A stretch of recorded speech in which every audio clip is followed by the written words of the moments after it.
skills are vague and stuff, and so a lot of students take it in their classes and stuff, and they don't really discuss the results with anybody, but our I6C students do.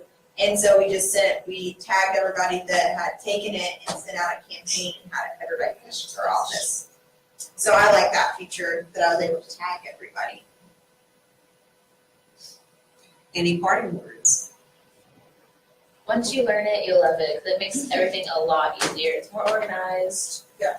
And just more efficient, and it gives the students responsibility to make their appointments and actually follow through, because that's what they have to do when they've got a policy meetings. Yeah, that's what I like about it. I like that my contract students, they can come in, they can sit there and tell me they're doing all this, but I can turn the screen and be like, hey, you're not.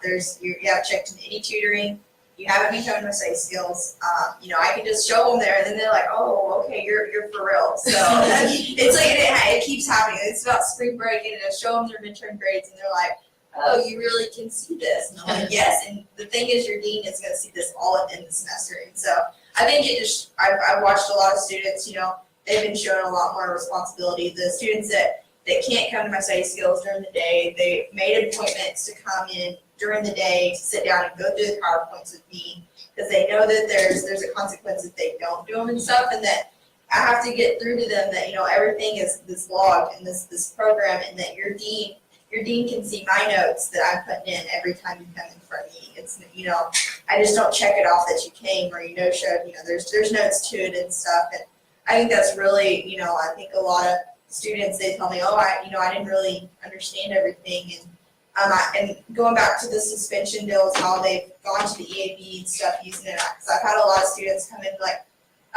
they've been on suspension for a long time, and they're like, oh, I missed my suspension hearing one time because I never got the letter in the mail or something. They use that excuse, but now there's no excuses. I think that it's really limited it down on the excuses that I've seen. I just think it's more modernized, it's more efficient, it's more helpful. I like it. She's ready for us to get rid of who's next. Right now, we have them logging into two systems until we fully transition. Well, ladies, thank you so much. Okay, y'all, so just a candid piece. We have 19 minutes, but not that I'm counting.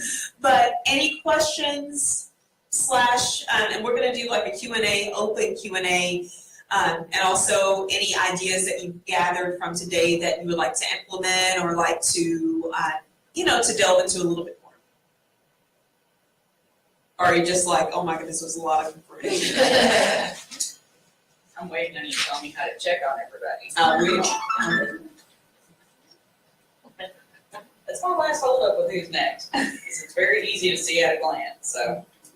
Oh, yeah. Show me how to do that while we're in business. We are in business. We are in business. So I just thought of something that Cheyenne has been piloting for me. But do any of y'all this is a big ask, and so far we've had trouble figuring out, but we've had a big request to quickly be able to get referral data. Like, how did you hear about us? Anyway, I don't know if any of your offices. So here's what we've done. This is our creative solution, and we'll report back to see if it really works. It's actually working right now. Once I figured out one little golden key of wisdom from our consultant. Okay, so academic support programs, for example, they're like desperate to know, are faculty sending students here, or is it residence hall? Is it, all the things? So you kind of get an idea. So so they have the academic support programs kiosk, but I created ASP referral kiosk. I created a new kiosk. I put the referral, I created the different types of referrals as services that are record a visit only. Now, here's the thing. You can have two kiosks up on the monitor, and y'all probably know this, but I didn't. You just can't open them in the same browser type. So I had separate windows, but we were still in Chrome. So now that we have them in different things, so we're having students basically just swipe twice, which may be a little frustrating, but I think this is really good. If this works in ASP, we're hoping our tutoring center can start implementing, because that's the other piece. That just helps the marketing. So anyway, that's our little It just started this week, and how our department is, a lot of our traffic is students that are on probation. They have options. They have requirements from different deans and different colleges say, we want you to see a mentor, we want you to take a study skills class, whichever it may be. And so if they're required to see a mentor, those appointments will be made weekly. So they have to see them for some percentage and do different things. So they'll come in and check in. Well, they've been coming in since the beginning of the semester, and so whenever they saw the 2 screens, they're like, what's going on? I said, oh, this is, we just got this up running, I want to know how you heard about us, and what was required from, and I'm like, okay, just put advisor referral if you want. I said, if you can remember how you heard about us, that's great. If not, don't worry about doing that. We're gonna just pilot it. We have a service called the Learning Lab, and that's staffed by our graduate mentors as well. And they, it's a few hours every day of the week, and students can come in and get study skills help, making calendars, test prep, different things. And this week we were doing our finals packet workshop, so helping students make a final study schedule. And we had like 4 students come in, but they were showing like they were signing in for the referrals, and they really were like, oh, well, I was referred by so-and-so, so I thought that was pretty good to get. So that's something that can be added to, we've been talking about, the student, I guess, student survey afterwards, just to make sure that, our satisfaction surveys, I guess. Yeah. Is that something that could be added to something like that? So, okay, as you were talking, I'm like, feverishly, I'm not a good texter. So we could add in a satisfaction survey and basically, and it's not like a whole like rate your service on a scale from X to Y, but basically do you have any follow-up questions? Do you, are you satisfied with some, but just to see what that looks like, but maybe 3 questions. So one is a location, so it's like 3 tiers. One is a location, one is a service, and then one is a something else. But I'll have to see what that looks like on the back end, because it was crazy, and Valeria was there too. But it was crazy, to get all of the different pieces connected with the different locations. So that's probably a day project, but yeah. So what are y'all satisfaction surveys? Are they sent out just personally, or are they automatically sent out? We haven't done it yet, but I have some notes on here to explore it in Qualtrics. A satisfaction survey that's automatically I generated. love the automatically generated. Can There's they some- do that? I'm wondering. Keep me in that. Okay. Sounds good. I'll dial in. So I'm eager to see what that looks like, because, even if it's like a smiling face, frown face, and then like a whatever, something quick, easy, maybe 3 questions. Oh, yeah. That's the thing with Guide that's awesome, is it does those surveys. That's true.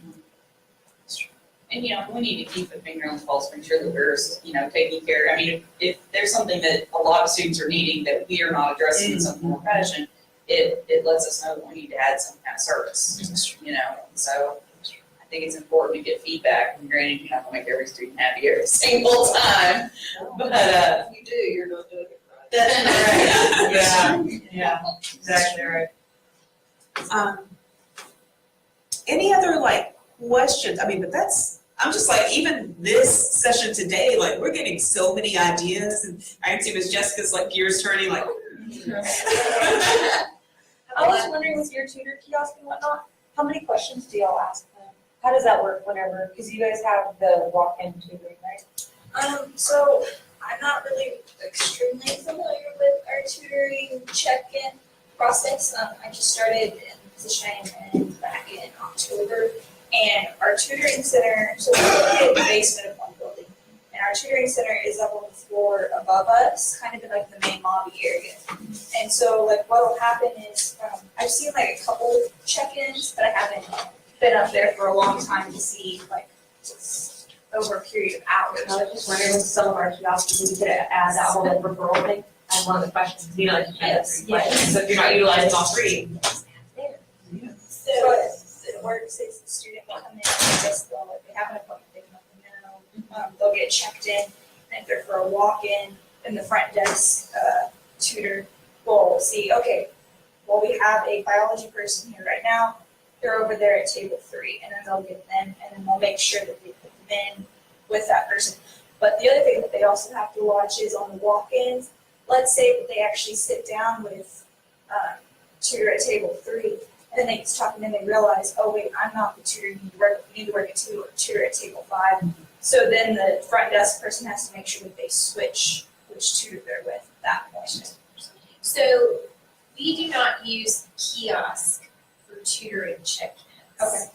We use kiosk for tutor, like checking in for their work shift. Oh. So, and then we use new appointment center to check students in for tutoring. So we have the drop-in availability, and then some of our tutors have appointment availability, but we're primarily drop-in. But it does show, they can search the course, it will filter down to the tutors who are available for that course, but then they go to the drop-in view to see, to actually assign. So then, I'm curious, if they're using the kiosk then for like signing in purposes of the employees, do they still fill out the tutor report as well? Yes. Okay. So the key, like, oh wait, Like over the appointment, like For the ours use the tutor, like. yes, the appointment, the Uh-huh. summary report, yes. Okay. So the tutors, in fact, that is how, this is where it gets tricky with walk-in stuff. Saving the report is what makes a walk-in an appointment. Because the thing that's tricky about walk-ins, and I've been requesting this change, but on the tutor appointment report, like to get an accurate picture of actually your traffic, and just in case some tutors may be a little behind putting it in their summary reports. Not that happens, but you have to run the check-ins report and the tutor appointment report, and then merge them to see, oh, these students have these tutors have check-ins, but they just haven't. So then you can reach out to those tutors and say, hey. So that's with walk-in some of the challenge. But if the other thing is referral data. We've been reworking. We put referral stuff as a service, so the tutor selects that in addition to tutor. Anyway, it's a really complicated thing to try to get referral data. But if this separate referral kiosk works with Shine's area, then I'm going to recommend that our tutoring person create, which will in essence be a second kiosk for them, but since they check students in through new appointments. So one monitor, 2 browsers versus. Yes, One- so it's one right, so monitor, currently okay. right now it's a screen that size. Yes. And then we have it, I have it set up where it's like half. And what happens is like my desk is like here, and then where that table is, that's where like the kiosk is, and like I'm facing the door this way. And I'll see students walk in, most of the time this week it's been the students that are here for midterm, and then they'll get the puzzled look on their face, like, why is this different? It looks different. I'm like, it's okay, you don't have to do the referral data if you don't remember how you heard about us. Which screen? And I clearly have like bright orange and bright green, and it says first and second, but sometimes it's still a switch. It's overwhelming, they walk in, they have no idea what's happening. Yes. Completely So overwhelming. every time I get up, Things. So most of the time I get up and I go over and I sit, and you have to click, and they start trying to reach for the screen, I'm like, I can't use the mouse. Yeah. So it's kind of like, We understand your. but, I mean, students that are coming in for the first time and we're checking them in, whether it's because they're coming in for an instructor conference for one of their study skills class, and they can, click that. But with ours, since we're not completely in the new appointment center, it gets tricky because people have their outlooks overriding SSC and all that, and so our data's off.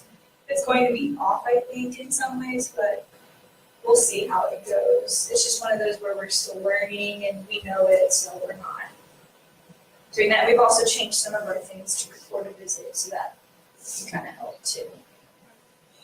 And also, Valeria developed a one-page handout. Yes.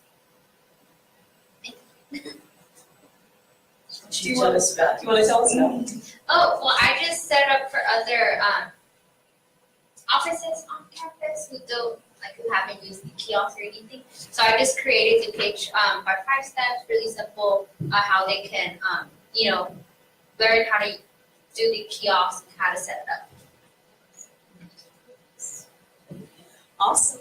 So, next steps, just go to the retention group on Facebook. If you have any questions, all of these, thank goodness Facebook Live worked. So all of these are recorded. I just realized you can record one video for 3 hours, so we'll see what that looks like. But feel free to, scroll or advance your the slider on the video. So I'm so excited you guys came out, and thank you so much.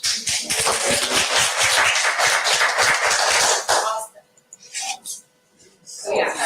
Oh, Y'all are here.